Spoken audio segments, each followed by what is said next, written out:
The invitation. The grand countryside estate gleamed like a jewel under the soft morning sun, nestled amidst acres of pristine land. The grandiose mansion, adorned with marble pillars and sprawling gardens, looked like something out of a fairy tale. Guests poured in from all directions, dressed in elegant gowns and sharply tailored suits, their laughter and chatter filling the air. It was the wedding of Amelia Sinclair, the daughter of the Sinclair family, one of the wealthiest and most prestigious families in town. No one doubted that this event would be the talk of the season. Among the guests was Marcus, a tall, composed man who had arrived not by his own invitation, but that of his childhood friend, Luke Sinclair. Marcus had known Luke for years, since their days in school when race and social class hadn't meant as much. He had always been welcomed in Luke's home, no questions asked. But today was different. Marcus could feel the eyes that followed him, the subtle glances exchanged between guests as they tried to make sense of his presence. He was well-dressed, wearing a sleek black suit that complemented his tall frame, but something about him didn't seem to belong in this crowd. Despite his best efforts to ignore the stares, Marcus couldn't shake the feeling that he was out of place. This wasn't a setting that he was used to. He had been to plenty of upscale events, but the exclusivity of the Sinclair family made everything feel more heightened. He knew that people here were not used to seeing someone like him, an African-American man, in their midst. He could almost taste the tension in the air. As he navigated through the sea of well-dressed guests, he kept his head high, focusing on the reason he was there, to support Luke on his big day. It wasn't the first time that Marcus had been in a room where he was the only person of color, but something about this place felt different, more rigid, more judgmental. "Champagne?" a waiter asked, holding out a flute with a smile. Marcus nodded, accepting the drink. He hadn't planned to stay long, just enough time to show his face and support his friend. But before he could take a sip, a voice stopped him. "Excuse me." Marcus turned to see Amelia Sinclair herself standing in front of him. The bride looked every bit the part of a socialite, graceful, poised, her ivory gown flowing like a river of silk. But there was something about her expression that didn't sit right with Marcus. It wasn't the warm smile one would expect from a bride. It was something colder, more calculating. "I don't believe we've met," she said, her blue eyes studying him with a mix of curiosity and something else, something more unsettling. "I'm Marcus," he replied, extending a hand. Amelia didn't take it. She instead examined him from head to toe, her gaze lingering on his black suit, his broad frame. Marcus could feel the weight of her eyes on him, and it made him uncomfortable. "Marcus." She repeated his name, as if tasting it on her tongue. "Who invited you?" The question, though polite, was sharp, almost accusatory. The sudden chill in the air was palpable. Marcus blinked, caught off guard by the hostility behind her words. He straightened himself, his posture stiffening. "Luke did," he answered, his voice steady. "We've been friends since we were kids." Amelia didn't smile. She simply stared at him for a moment, her eyes narrowing slightly as though processing something she didn't like. The crowd around them seemed to quiet down, a few whispers reaching Marcus's ears. He ignored them, focusing on Amelia. "Right," she said, her voice not matching her expression. "I see." There was a long, awkward pause, one that stretched on far too long, before Amelia broke it with a forced smile. "It's just, this is a family event," she continued, her tone still polite, but laced with something far colder. "Perhaps you should keep your distance. It's important to know where you fit in, Marcus." Marcus's grip on his champagne glass tightened. He could feel the sting of her words, but he didn't want to make a scene. This was supposed to be a celebration, after all. He wanted to let it go, walk away, and forget the moment. But something inside him, something deep down, refused to let it slide. "I'm not here to cause trouble," Marcus said, his voice steady but firm. "I'm here for Luke, and I'll be on my way soon." Amelia tilted her head, her lips parting slightly as though preparing to say something cutting. But before she could, Luke appeared, his face lighting up with a broad smile as he clapped Marcus on the back. "There you are, man." Luke greeted him with enthusiasm, completely oblivious to the tension. "Amelia, have you met Marcus yet?" Amelia's smile shifted then, becoming polite but still far from warm. "Yes," she replied, her eyes not leaving Marcus. "We were just getting acquainted." Luke didn't seem to notice the awkwardness between them. "Good, good. Marcus, my man. Enjoy yourself. Drinks are on the house." And with that, Luke disappeared into the crowd, leaving Marcus standing in the middle of a sea of unfamiliar faces. The coldness in the air lingered long after Luke had gone, and Marcus felt it again, those eyes on him. He was the only one who looked different in this sea of tailored suits and designer dresses. He could hear murmurs, feel the weight of judgment from every direction. It was as if the world had conspired to remind him that he didn't belong here. But Marcus wasn't the type to back down. He had been through much worse in his life, far more hostile environments than this. He just needed to make it through the night and show Luke his support. That was all that mattered. Still, as the evening wore on, the feeling of discomfort never left him. The laughter around him felt hollow, the conversations too polished, too rehearsed. It was as if the entire event was a performance. Everyone playing their part, everyone pretending that they were perfect, that nothing was amiss. But Marcus saw through it. He had been on the outside before. And tonight, once again, he was reminded just how far the walls of this exclusive world could reach. He walked across the manicured lawn, trying to find a corner to escape the suffocating pressure, but as he passed, the whispers grew louder, and the one thought that kept running through his mind was this: why had he come here? Why had he allowed himself to step into a place where it was clear he wasn't welcome? Marcus tried to shake off the feeling, but it stuck with him like a heavy fog. He wasn't sure how much longer he could stand it. Unspoken tensions. Marcus wandered further into the expansive grounds of the Sinclair estate, away from the main festivities. The guests' laughter and chatter grew quieter as he distanced himself, his mind racing with the events of the past hour. He tried to convince himself that it wasn't that bad, that it was all just nerves or misunderstanding. But deep down, he knew better. The discomfort he felt, the way people looked at him, the subtle whispers, those things didn't lie. As he walked, the grand estate's immensity seemed to amplify his feelings of isolation. The manicured lawns stretched out before him like an endless sea, dotted with fountains and statues that belonged in a museum. He could hear the faint sounds of a string quartet from the distance, the music a sharp contrast to the unease that gnawed at him. Everything about this place screamed wealth, old money, and power. And yet, Marcus didn't feel awe or admiration. Instead, it was as if he was standing on the outside of a closed door, staring in, knowing that he would never be allowed inside. He paused near a hedge maze at the edge of the property, leaning against a stone wall and looking out over the estate. His fingers clenched around the glass of champagne he still held, the cold liquid burning a path down his throat. It was supposed to be a celebration, but it didn't feel like one. He felt like an intruder. Marcus. The sound of his name broke his reverie, and he turned to see Luke approaching, his face lit with a carefree smile. "There you are. What's up, man? You're not hiding, are you?" Marcus shook his head, forcing a smile, though it didn't reach his eyes. "Just needed some air," he replied, his voice casual. "It's a lot to take in." Luke nodded in understanding. "Yeah, I know what you mean. It's overwhelming, isn't it? All these people, all these expectations. My family, well, they're not exactly the easiest to please." "Yeah," Marcus muttered, his eyes narrowing as he glanced back at the sea of guests, still mingling under the white canopy. "It's hard to blend in when you're the only one who's different." Luke's smile faltered for a brief second, but he quickly recovered. "You're not different to me, Marcus. You never have been. We've been through too much together to let anything change that. Don't let them get to you.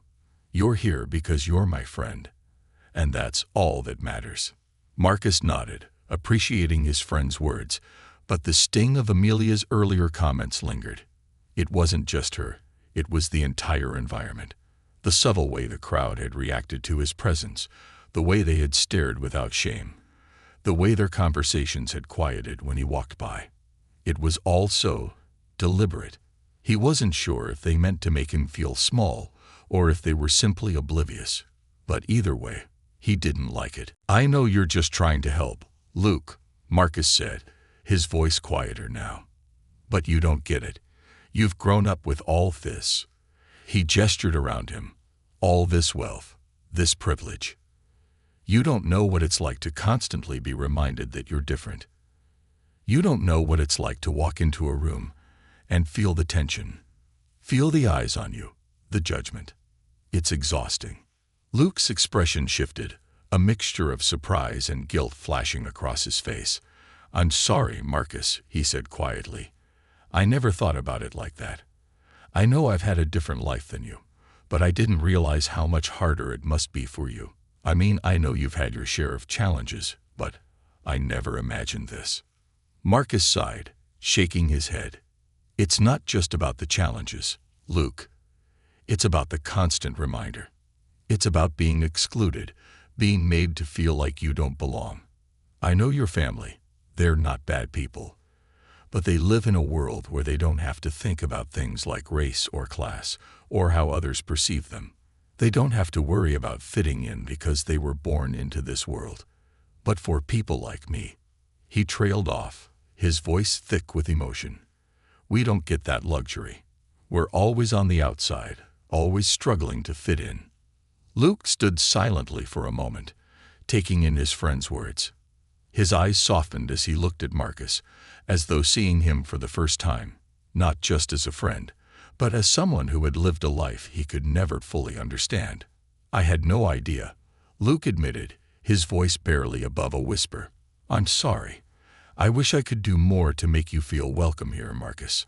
I don't know how." Marcus smiled faintly, shaking his head. "It's not your fault, Luke. I didn't expect anything. But that doesn't change the fact that this place, this world, is hard to navigate." Before Luke could respond, a voice interrupted their conversation, one that sent a chill through Marcus's spine. It was a voice that carried weight, power, and an underlying threat. "Marcus." Marcus turned, and there stood Mr. Sinclair, Amelia's father, leaning against a marble pillar with a glass of bourbon in his hand. His face was flushed, his eyes sharp as he regarded Marcus with an unreadable expression. "You've been avoiding the party," Mr. Sinclair continued, his voice smooth but tinged with something darker. "I thought we could have a little chat." Marcus didn't respond immediately. His instincts told him this was no casual conversation. This was something more, something he didn't want to get involved in. But before he could decline, Mr. Sinclair took a step closer, his presence imposing. "It's a fine event," Sinclair remarked, swirling his drink lazily. "But sometimes, events like these, they have a way of revealing certain things about people." Marcus stood tall, his posture rigid, but he refused to back down. "What are you getting at?" he asked, his voice firm.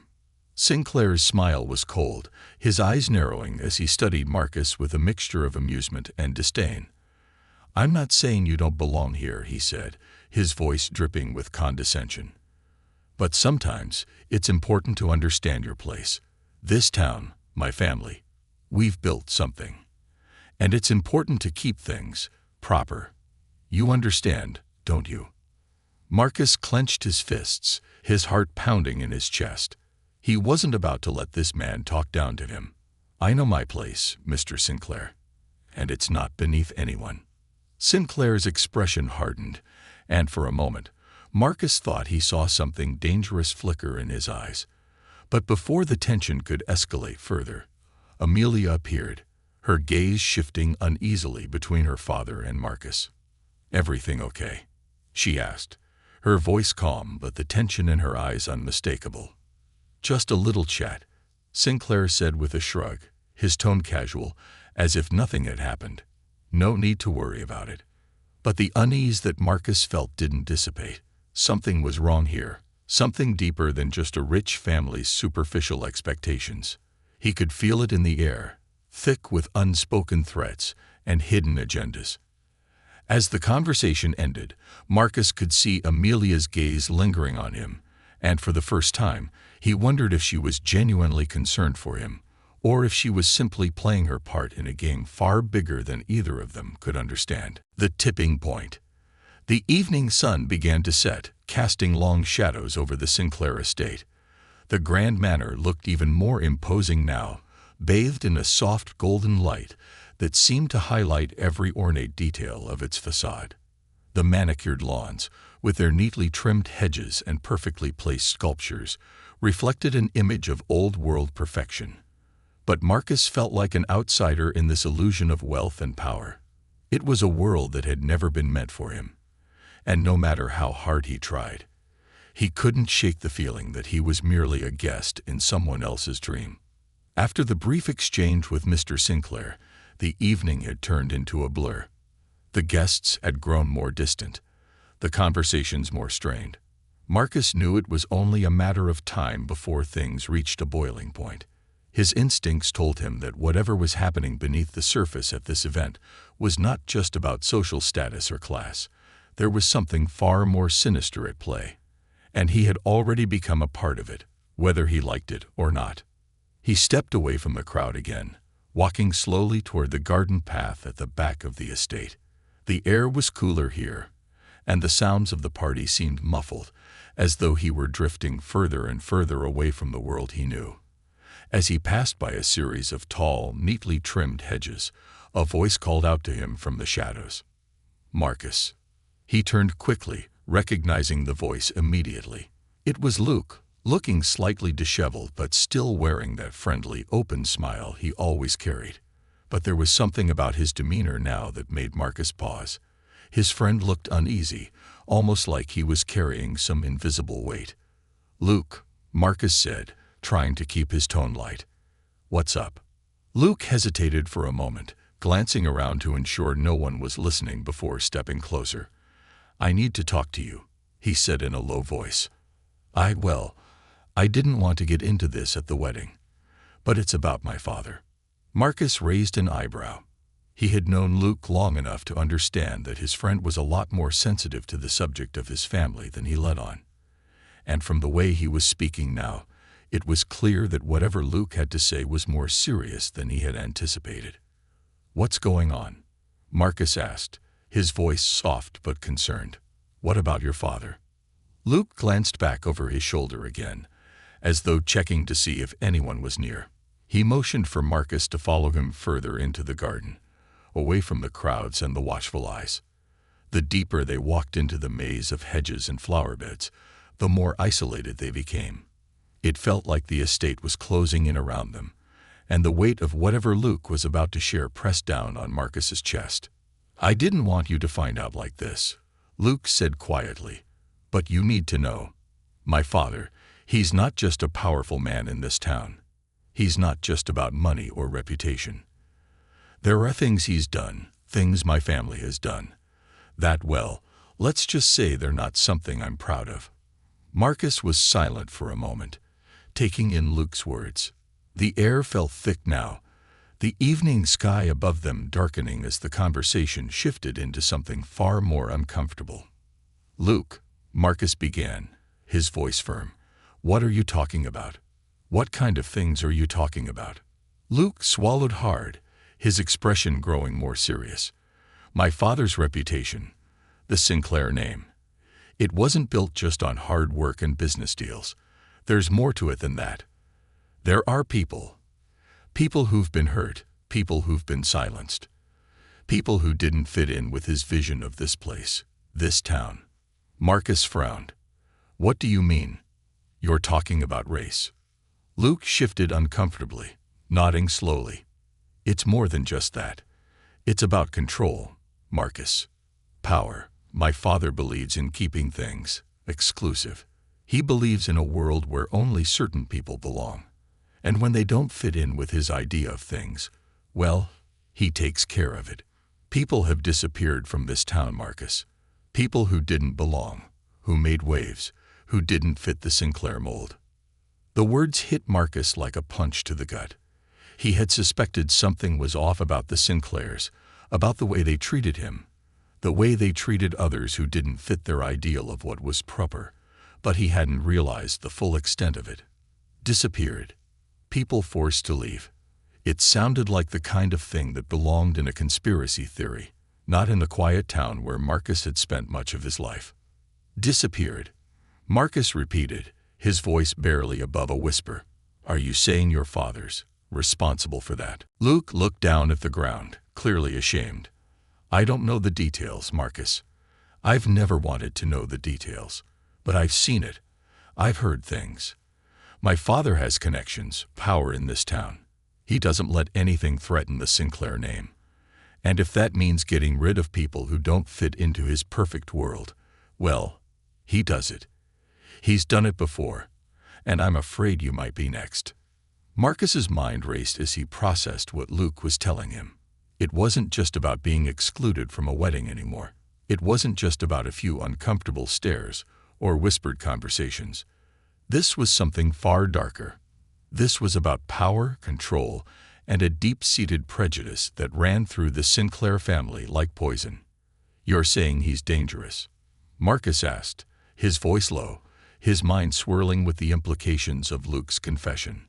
Luke's eyes flickered with a mix of guilt and fear. Yes, I'm saying he's dangerous, and I'm afraid that now that you're here, he's going to make an example of you. You didn't just show up as a guest. You're a threat to him.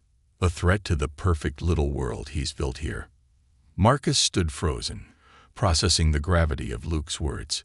He had come to the wedding to support his friend, to be part of an event that should have been a celebration of love and unity. But instead, he found himself standing in the midst of a web of lies, power plays, and hidden dangers. I never asked for any of this, Marcus muttered, his fists clenching at his sides. I just came to support you. But now it looks like I've walked into something I don't understand. Something dangerous. Luke looked up, his eyes filled with regret. I never wanted this for you, Marcus. I never wanted you to be a part of it. But you are now. And I don't know how we're going to get out of it. Before Marcus could respond, a rustling sound interrupted their conversation. Both men froze, their attention snapping toward the source of the noise. From around the corner of the hedge, they saw Mr. Sinclair himself, his expression dark and threatening. Behind him stood two men, dressed in black suits, his bodyguards, no doubt. Luke, Mr. Sinclair said in a calm but dangerously low voice, I think it's time you and your friend left. Now. Luke turned pale, his mouth opening and closing as though searching for the right words. But Marcus didn't wait for him to speak. He stood tall, his eyes locked on Mr. Sinclair's, and for the first time in his life, he felt a surge of confidence rise within him. I'm not going anywhere, Marcus said, his voice steady, despite the fear that gnawed at him. Not without answers. Mr. Sinclair's lips curled into a thin smile, but it was a smile that didn't reach his eyes. You'll regret this, Marcus, he warned, his voice cold as ice. You have no idea what you're up against. The tension in the air was thick with unspoken threats as Marcus stood his ground, ready for whatever came next. He knew he couldn't back down now. Whatever this was, whatever game Sinclair and his family were playing, it wasn't over. And Marcus wasn't about to let them win. The unraveling. The moon hung low in the sky, its silvery light casting long shadows over the Sinclair estate. The once grand affair now felt like a farce. The soft laughter and pleasant chatter that had filled the air earlier in the evening had all but died down. Now there was a tense silence, broken only by the sound of the crickets in the distance. The perfect, pristine world that had seemed so welcoming to Marcus just hours before now felt suffocating, closing in around him like a trap. He stood facing Mr. Sinclair and the two men who flanked him, their eyes hard, their presence menacing. His heart pounded in his chest, but he refused to back down.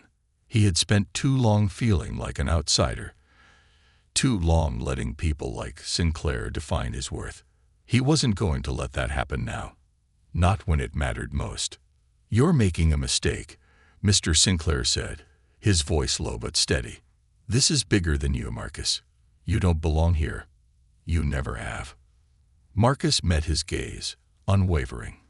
"I'm here because I'm Luke's friend," he replied, his voice strong despite the rising tension. "And I'm not leaving until I get the truth." Luke stood beside him, his face pale and drawn, but there was a fire in his eyes now, one that had been absent before. He had been caught in his father's shadow for too long, and something inside him had snapped. For the first time, Luke was seeing the truth of his family's power, and the ugly side of the world they controlled. "You don't have to do this, Marcus," Luke said, his voice trembling slightly. "Just leave. I'll handle this. I'll explain everything to you later." But Marcus didn't want to leave. He had already walked too far into this nightmare to turn back now. He wasn't going to be intimidated by Sinclair or anyone else. The air was thick with unspoken threats, but it was time for Marcus to take control of his own fate. "I'm not going anywhere," Marcus repeated, his voice firm. "I'm here to get answers, answers that I deserve." Mr. Sinclair's face darkened, his eyes narrowing dangerously. "You're making a mistake, Marcus. There are things you don't understand, things you'll never understand. This town, my family, we control everything. And if you think you can just waltz in here and disrupt it all, you've got another thing coming." Marcus felt the weight of Sinclair's words. He had always known that people like Sinclair, people with wealth and power, held influence over more than just their families. They controlled the narrative, the reputation of everyone around them. They could make or break lives with a word. But what Mr. Sinclair was saying now was something darker, something far more sinister. He wasn't just talking about social status. He was talking about something deeper, something dangerous. "How many people have you ruined?" Marcus asked, his voice cutting through the air like a knife. "How many lives have you destroyed just to keep your precious reputation intact?" Sinclair smiled, but it was a cold, calculated smile. "You don't get it, do you?" he said softly. "You think this is about race, about power. But it's not. It's about control. It's about maintaining the world we've built. People like you don't fit into that world. And when people like you show up and threaten the peace we've worked so hard to create, we make sure they don't stay. That's how it works." Marcus's stomach churned at the coldness in Sinclair's voice. He had always suspected that the world of the elite was built on secrecy and power, but he had never imagined the lengths to which they would go to maintain it. What Sinclair was describing wasn't just prejudice. It was a system, a way of life designed to keep people in their place, to ensure that certain individuals remained at the top while others were cast aside. "You think you can control everything," Marcus said, his voice gaining strength with each word. "But you can't control me. You can't control what I know." At that moment, the two bodyguards behind Sinclair stepped forward, their expressions cold and unreadable. They were silent, but their presence was enough to send a chill down Marcus's spine. It was clear they weren't there just to keep the peace. They were there to enforce Sinclair's will. "Don't make this harder than it needs to be," one of the guards said, his voice gruff. "You've already caused enough trouble tonight." Marcus glanced at Luke, who was still standing beside him, clearly torn between his loyalty to his father and his friendship with Marcus. There was a tension between them now, an unspoken understanding that things had changed, irreparably. Luke knew, deep down, that his father was a dangerous man, and that the world he had been raised in was built on lies. But confronting it was another matter entirely.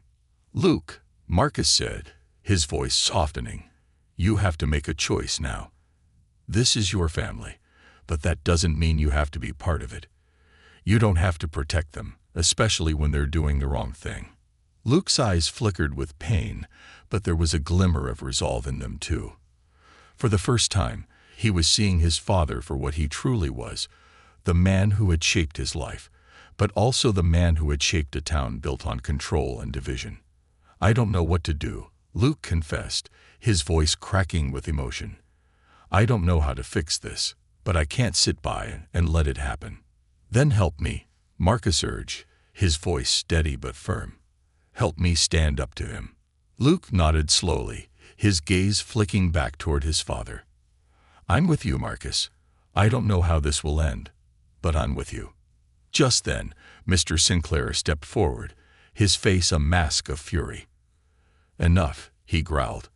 I've given you both more than enough chances, but now you've crossed the line. You will leave, Marcus, or I'll make sure you leave in a way you won't forget. Marcus didn't flinch. He wasn't going to back down now. He knew what Sinclair was capable of, but he wasn't afraid. He had already faced adversity in his life. He had fought for everything he had, every step of the way. Sinclair might have wealth, power, and influence, but Marcus had something far more valuable: his integrity and his courage. This ends now, Sinclair, Marcus said, his voice unwavering. You can't intimidate me anymore. You can't scare me with your threats. For a moment, there was silence. The tension between them was palpable, the air thick with anger and fear. Then Sinclair's lip curled into a sneer. You think you can stand up to me? He asked coldly. You think you're some hero in this story? You don't understand the kind of power I hold, Marcus. You're nothing in my world. Marcus stepped forward, his eyes locked on Sinclair's. Then maybe it's time you understood that the world is changing, and your kind of power, based on fear, control, and lies, won't last forever.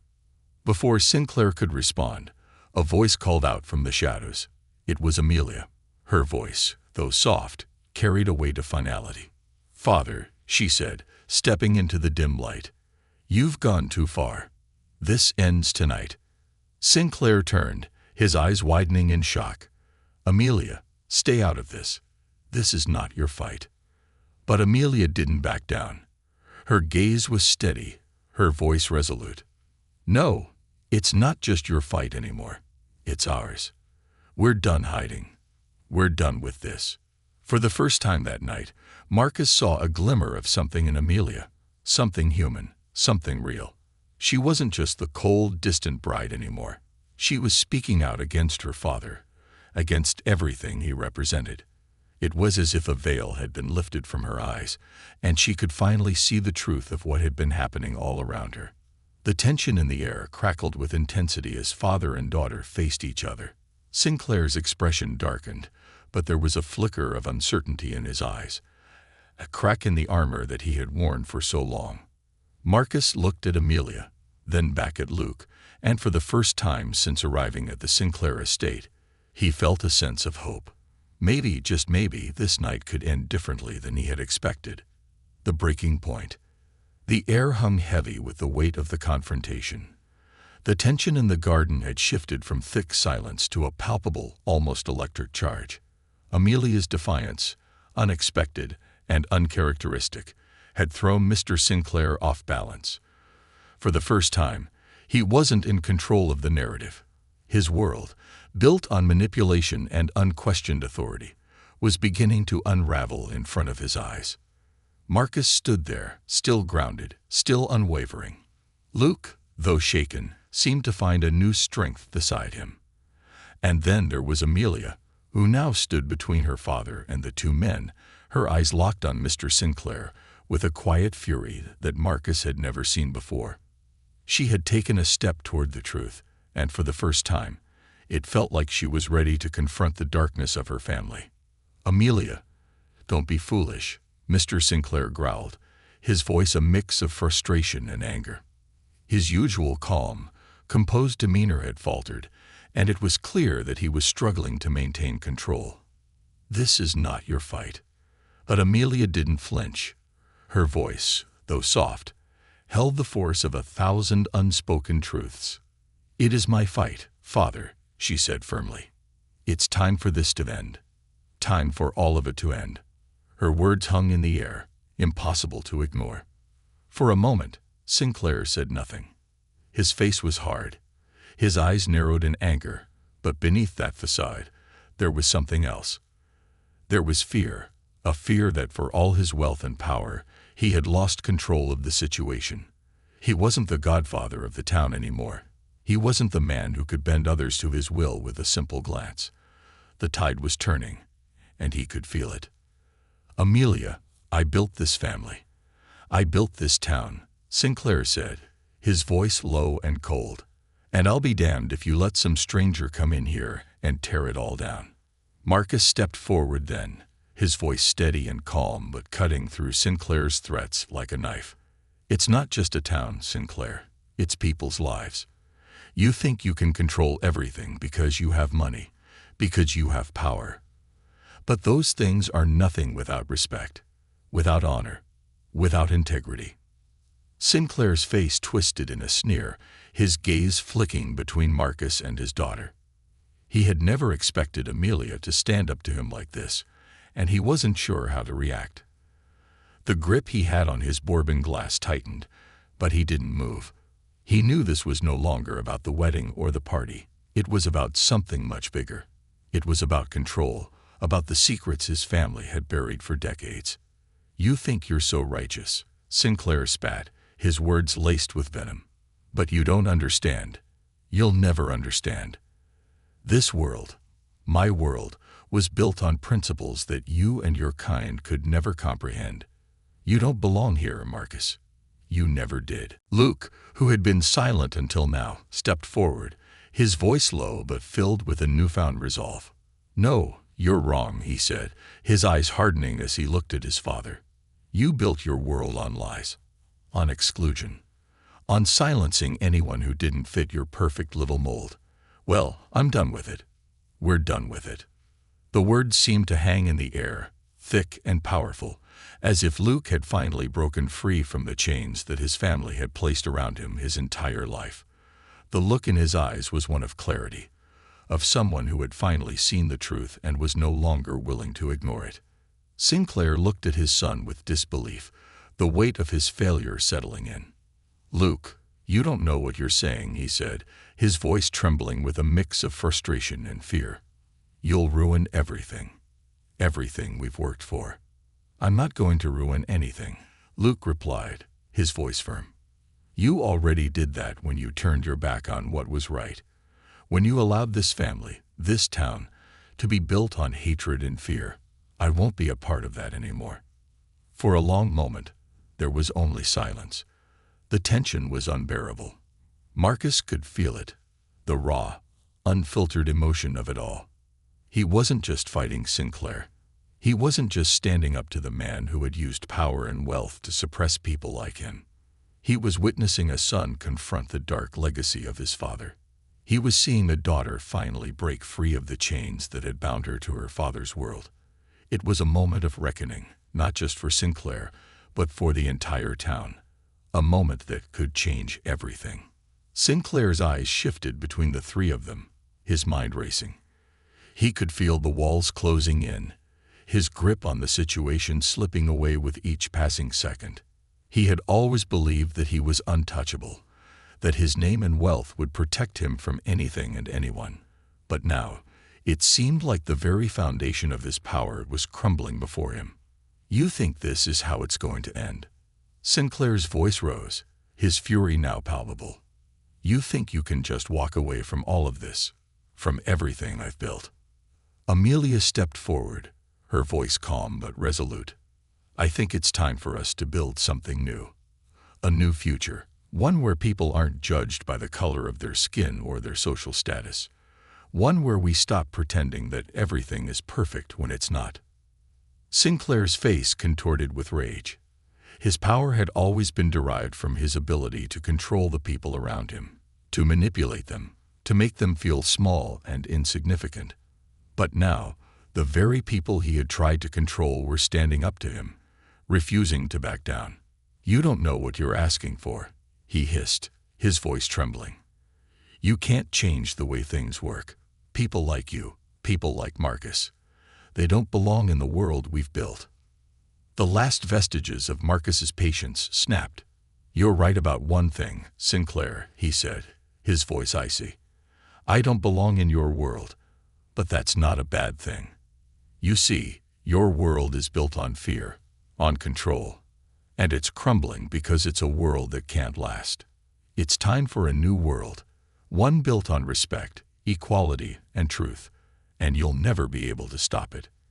Sinclair's eyes blazed with anger, but there was something else there now. A deep, unmistakable fear. He had never imagined this moment. He had never expected his family, his legacy, to be challenged in this way. But now, as he looked at his daughter, his son, and Marcus, people he had tried so hard to control, he realized that the power he had held over them for so long was slipping away. For the first time in his life, Sinclair felt powerless, and it terrified him. Luke stepped forward, his voice steady but resolute. "This ends now, Father. I'm not afraid of you anymore." Sinclair's face twisted with fury as he stepped back, clearly caught between rage and disbelief. But Marcus could see it now, the fear in his eyes, the understanding that his reign was over. The world he had created was crumbling, and there was nothing he could do to stop it. The silence stretched on, the weight of the moment pressing down on them. Amelia's face was streaked with tears, but there was a look of peace in her eyes now. For the first time, she had freed herself from her father's grip. For the first time, she was ready to live her life on her own terms. "We're done here," she said softly, her voice strong despite the raw emotion in it. "It's time to move on." And with that, the final chapter of the Sinclair family's reign had begun to close. It wasn't just a victory for Marcus. It wasn't just a victory for Luke or Amelia. It was a victory for everyone who had ever been pushed to the margins, for everyone who had ever been told they didn't belong. Change was coming, and there was no turning back. The collapse.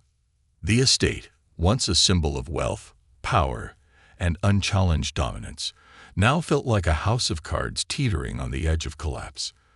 The grand pillars, the marble floors, the manicured lawns, all of it had been built on a lie. Marcus could feel the weight of history in the air as he stood there, surrounded by the people who had once been mere shadows in his life, but now were stepping into the light, challenging everything they had been taught to believe. Amelia stood beside him, her gaze unflinching, her face a mask of determination. Luke, though shaken, was finding his voice again, his shoulders squared, standing tall for the first time in his life. And across from them, his father, Mr. Sinclair, looked like a man who had been stripped of his identity, a man whose entire world was crumbling at his feet. "You think you've won." Sinclair's voice cut through the silence, hoarse, almost desperate. "You think you've changed anything. You have no idea what's at stake here. You have no idea how hard I fought for what we have." His words were tinged with fear, but they also carried an edge of pride. It was as though Sinclair couldn't comprehend the possibility that everything he had worked for, everything he had built upon manipulation and exclusion, was fading away, and no one could stop it. Luke, though, didn't flinch. He stepped closer to his father, his voice unwavering. "It's not about what you've built, Dad. It's about what you've destroyed. All those people who didn't fit into your vision. The ones you crushed, the ones you silenced, the ones you pushed out of this town. That's the legacy you leave behind. A legacy of fear." Marcus watched as the words hit Sinclair like a slap across the face. For a long moment, Sinclair didn't respond. His eyes were wild, his lips trembling.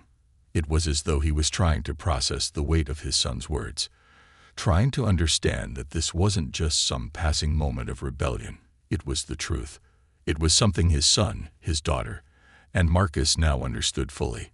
It was a truth that could no longer be ignored. A truth that would not be silenced by wealth, power, or intimidation. "You're wrong, Luke," Sinclair finally spat, his voice shaking with rage. "You have no idea what it takes to maintain power, to keep control. It's not about kindness or fairness. It's about survival. And people like you, people like Marcus, you'll never understand that." Marcus stepped forward then, his calm voice cutting through the storm. "I understand more than you think, Sinclair. I understand what it means to survive, every day, to fight for your place in a world that doesn't want you there. But I don't live for survival. I live for something better. I live for something that's worth fighting for." Sinclair took a step back, his eyes flicking to the group around him. The bodyguards he had once relied on stood off to the side, their faces unreadable. They were no longer the powerful, menacing figures they had been earlier in the evening. Now they were just men caught in a situation they didn't fully understand or control. It was clear they weren't going to intervene. They were waiting for their employer, their leader, to regain his composure, to give them a signal. But Sinclair was losing his grip, and they knew it. "You think you can just walk away from this?" Sinclair hissed, his voice barely a whisper now. "I'll make sure you regret this, all of you. You have no idea what I'm capable of." But Marcus wasn't afraid. The more Sinclair raged, the clearer it became that his threats had no power anymore. There was no fear left to be had. The cracks in his authority had widened, and he could no longer hold them together. The foundation he had built his entire life on was crumbling before his eyes, and he knew it. "It's over, Sinclair," Marcus said, his voice steady and unyielding. "Your power doesn't scare me. Your threats don't scare me.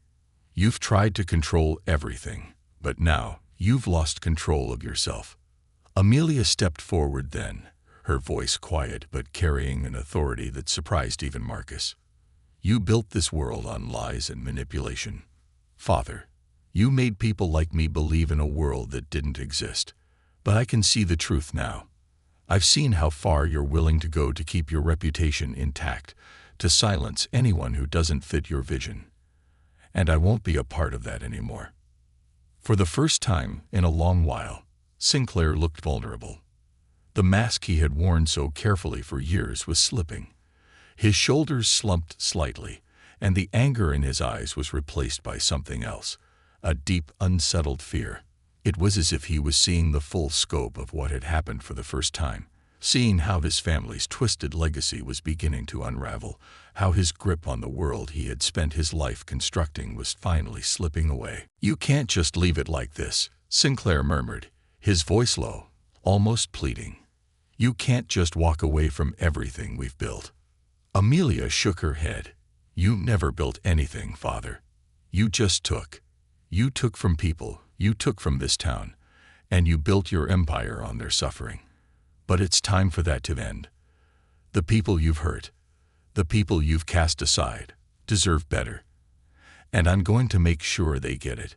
Sinclair's face twisted into a mask of fury again, but there was something else there now. His lips trembled as if he was trying to say something, but the words didn't come. He looked at Luke, then at Amelia, and then finally at Marcus. His empire, his kingdom of power and lies, had been exposed, and there was nothing he could do to stop it. "You think you're all so righteous," Sinclair spat, his voice shaky. "You think you've won. But I'll make sure you regret this. I'll make sure the world knows what you've done to me. You'll see. This isn't over." Amelia stepped forward, her voice quiet but resolute. "It is over, Father. For all of us. This is the end of your reign, and the beginning of something new." With that, Amelia turned and walked away, Luke following closely behind her. Marcus stood still for a moment longer, watching as Sinclair's face twisted in disbelief. The battle was over, but Sinclair still hadn't accepted it. He still clung to the notion that he could control everything, that his power was invincible. But it wasn't. Not anymore. As Marcus turned to leave, he felt a sense of finality. The battle had been long, but it had been worth it. In one evening, they had shattered a system of control and exclusion that had been built over generations. They had stood up against a man who thought he was invincible, and in doing so, they had broken the chains that had bound them for so long. The night air was cool against his skin, and for the first time that evening, Marcus felt a sense of peace. The road ahead was uncertain, but for the first time, it felt like a road that led to something better. The world had changed in ways no one could have predicted, and as Marcus walked away from the ruins of the Sinclair legacy, he knew that the fight wasn't over. There was still work to be done. But now, there was hope. There was a future. And that future was no longer in the hands of men like Sinclair. It was in the hands of those brave enough to stand up and fight for something better.